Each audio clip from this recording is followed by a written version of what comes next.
Анадан жақын жан бар ма? Ана үшін азаптың шегі жоқ дейді. Сен үшін ана азап шегеді деген екен бір ақын. Фәни жаратылыстың ішіндегі ең қадірлісі ана. Жер бетіндегі нағыз қамқоршың ана жұмақ. Оның аяғының астында дейді. Аяғын жерге тегізбей аспанға көтеріп жүруге тұрарлықтай қадірлі жан ана. Ана баласымен бірге көтеріліп, басы көкке жетеді. Ана баласы үшін күйіп піседі. Ана үнсіз, орны білінбейді, бірақ гүлдер өсіріп шығарады. Ана дастандарға сыймайды. Ол саналарды, ойларды, көктерді.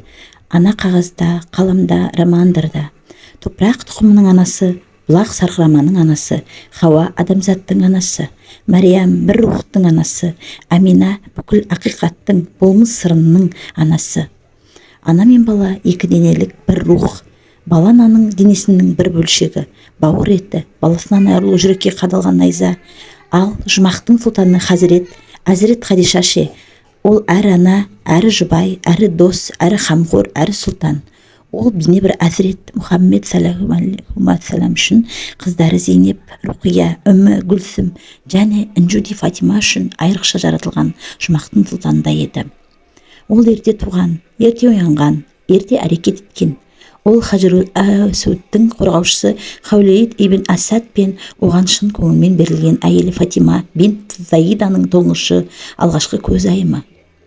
Әзірет Хадиша жақсы тәрбие алды. Анасынан әйелге тән әдепті, қонақжайлықты, кішіпейілділікті, нәзіктікті, ал әкесінен атқа мінуді, әріпті, сандарды, ұзақ жол сапарында болатын құмды дауылдарға төзуді, ақындықты, батылдықты және жомарттықты үйренді.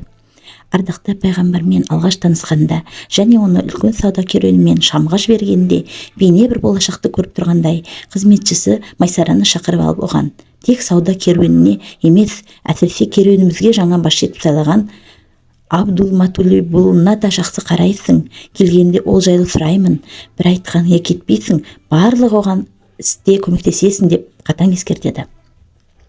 Ешкімнің көрмегенін көріп, ешкімнің байқамағын байқады, сүйгенін байқады, өзін байқады, өткенмен болашағын байқады, жұмағын байқады.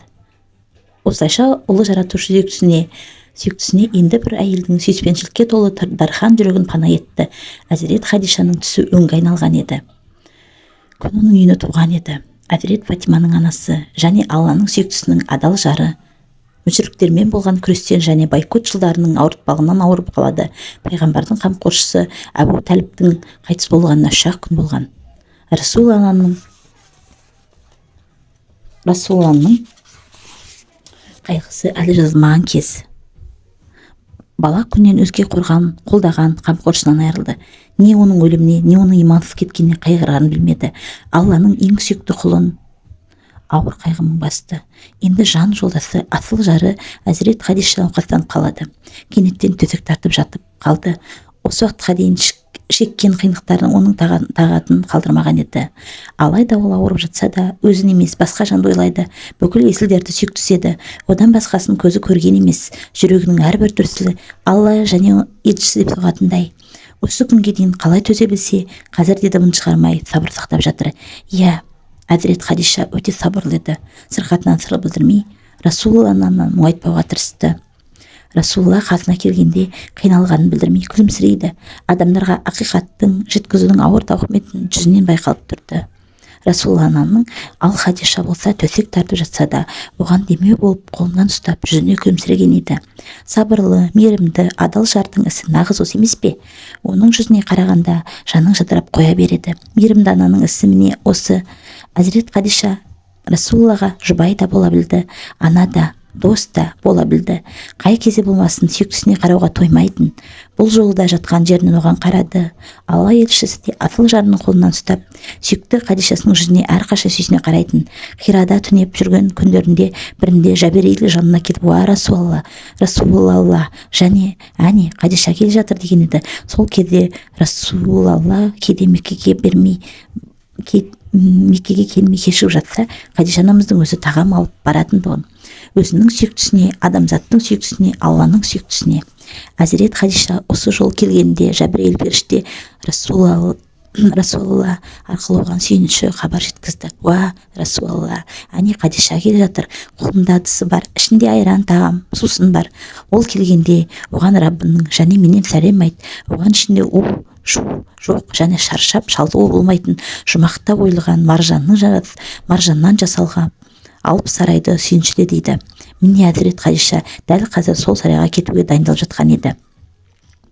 Ал Әзірет Фатима болса анасына ұзақтан қарап көзіне жас алатын.